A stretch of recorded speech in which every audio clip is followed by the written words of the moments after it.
Hello and welcome back to our channel. So today in this video we are going to discuss about how to simply find someone on Fiverr by your username. So by their username we can simply find people on Fiverr. So we will learn about this in this video.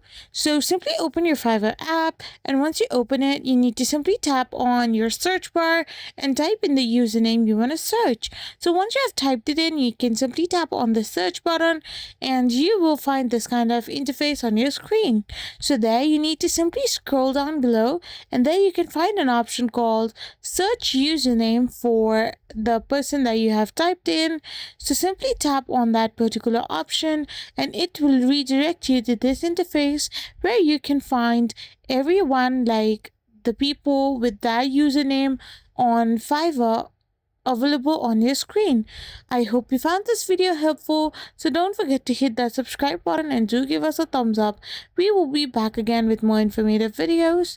Thank you for watching.